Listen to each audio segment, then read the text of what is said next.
আবার কি হয়েছে? তুমি শুয়ে আছো কেন? শরীরটা খুব খারাপ লাগছে বাবা। নুন চিনির জল খেয়েছো?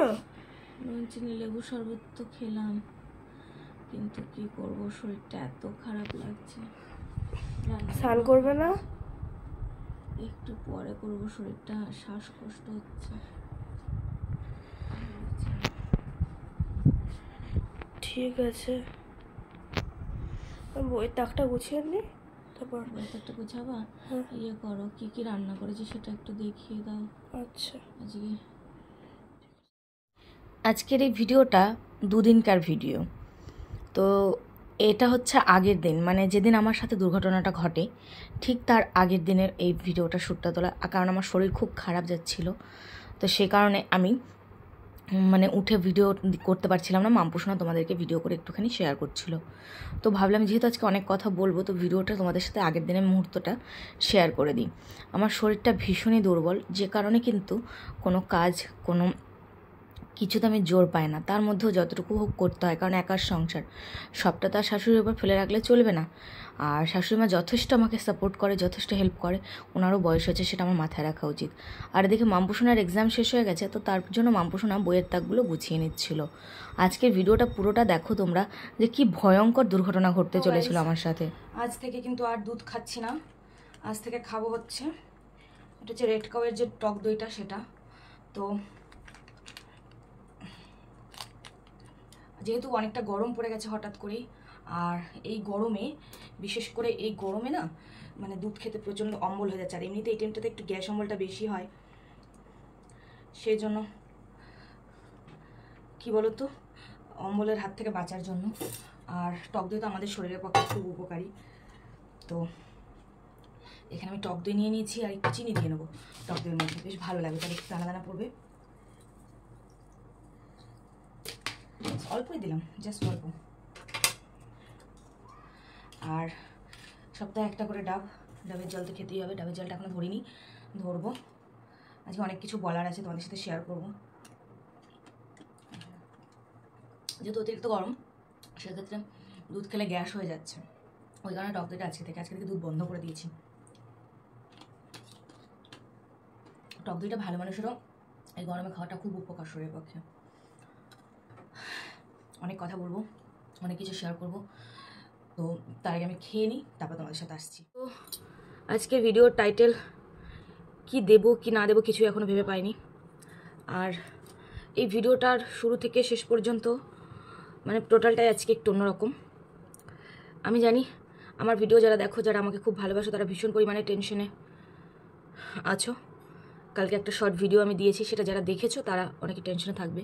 এমনকি অনেকে আমাকে ডিএমএ মেসেজ করছো, মেসেঞ্জারে মেসেজ করে তোমরা অনেকেই বলছো, দিদি ভাই তোমাকে সাবধানে চলতে ফিরতে বলেছি, তুমি কথা শোনো না একদমই।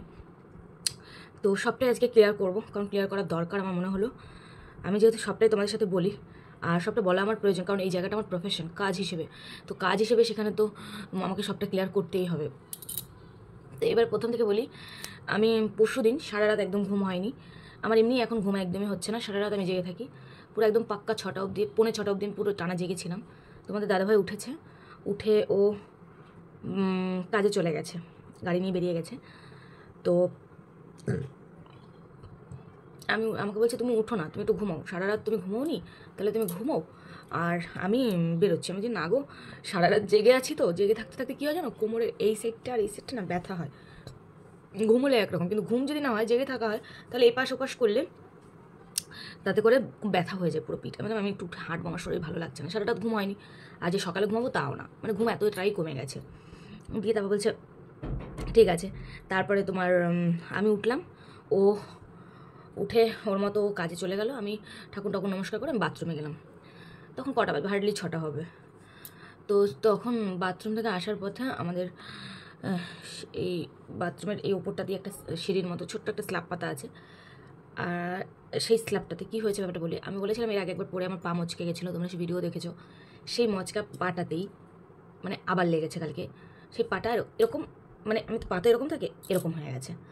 এবার যখন এরকম হয়ে গেছে, আমি তো বুঝতে পারছি আমি পড়ে যাচ্ছি। তখন আমি আমার এই যে এই সাইডগুলো না ছোলা ছোলা আছে, দেখলে বুঝতে পারবে তোমরা। এ দেখো, ক্যামেরায় অত ভালো বোঝা যাচ্ছে না, বাট এ দেখো, যারা দেখবে তারা ভালো বুঝতে পারবে। এই হাতটা এখান দিয়ে পুরো এগুলো ছুলে গেছে।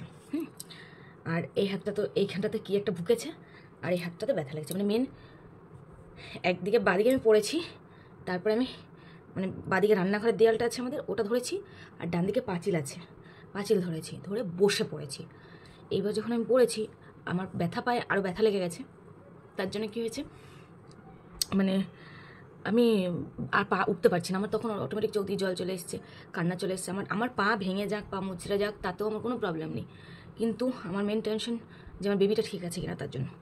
তারপর তোমাদের দাদাভাইকে তো ফোন করিনি, তারপরে আমি মা বলে চিৎকার করে আমার শাশুড়িমা বেরিয়ে আসলো, ঘুমোচ্ছিল, এসে আমাকে তোলার চেষ্টা করলো। যাই হোক শাশুড়িমা তুলে ঠুলে ঘরে নিয়ে আসলো। আমাকে বলছে হ্যাঁ তুই ঠিক আছিস? তো আমি হ্যাঁ আমি ঠিক আছি। দিয়ে আবার শাশুড়িমা সমানে কন্টিনিউ ঠাকুরকে ডাকছে, স্বাভাবিক ব্যাপার, একটা টেনশন হয়। তো আমি ঘরে এসে আমি কন্টিনিউ ঠাকুরকে ডেকেই চলেছি। ঠাকুর যেহেতু আমি উপর হয়ে পড়িনি, চিত হয়েও পড়িনি, আমি এরকম বসে পড়েছি।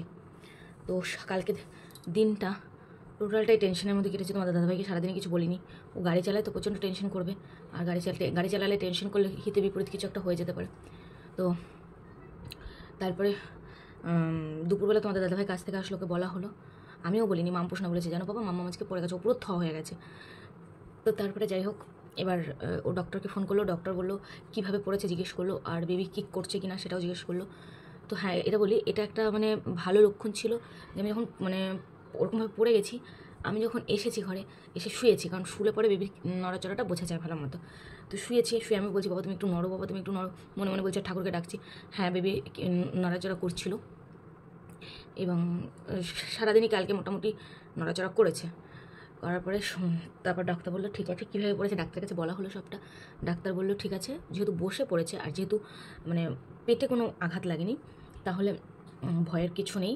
এটা তবুও একটা আল্ট্রাসাউন্ড তো করতেই হবে এর মধ্যে, তো এই সপ্তাহে আল্ট্রাসাউন্ড করতে হবে, আল্ট্রাসাউন্ডটা করে নেবে। আর বেবি নড়াচড়া করছে কিনা সেটার উপর খেয়াল রাখতে বলবেন। তো দেখলাম হ্যাঁ বেবি ঠিকঠাক নড়ছে, আজকেও নড়েছে, কালকে রাতেও নড়েছে, তো অনেকটা এখন নর্মালি। আর আমার পেটে কোনো ব্যথা হয়নি, কিছু হয়নি। সারাদিন কালকে ঠাকুরকে ডাকতে কাটিয়েছি। তার মধ্যে তোমরা যারা আমাকে ভালোবাসো তারা প্রচুর প্রে করছো, দিদিভাই তোমার কিছু হবে না, তোমার বেবিরও কিছু হবে না বলছো অনেকেই। আর এভাবে কালকে দিনটা সবার টেনশনের মধ্যে কেটেছে। যাই হোক মোটামুটি এখন শরীর ঠিক আছে। ভাবলাম তোমাদেরকে সবটা শেয়ার করা উচিত, কারণ আমি যেহেতু শর্ট ভিডিওটা দিয়েছি অনেকেই দেখেছো, সেটা দেখার পরে তোমাদের অনেকের মনের মধ্যে হতে পারে যে তাহলে কি হয়ে গেল ব্যাপারটা, তাই না?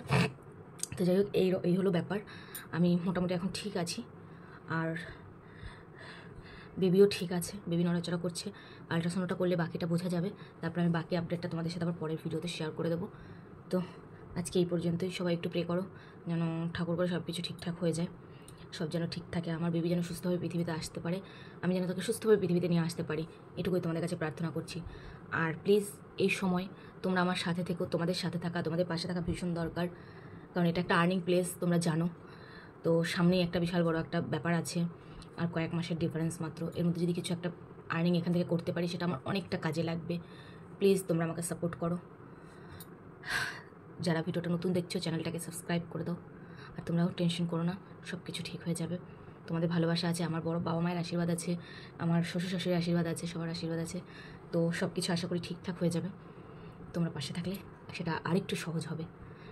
তোমরা তো অনেক মানুষের পাশে থাকো, একটু না হয় আমাদের মতো মধ্যবিত্ত ফ্যামিলির দিকে পাশে দাঁড়ালে, তাতে করে আমাদের একটু সুবিধা হবে পথ চলতে। তো চলো আজকের মতো ভিডিওটা এই পর্যন্ত, টাটা, বাই বাই।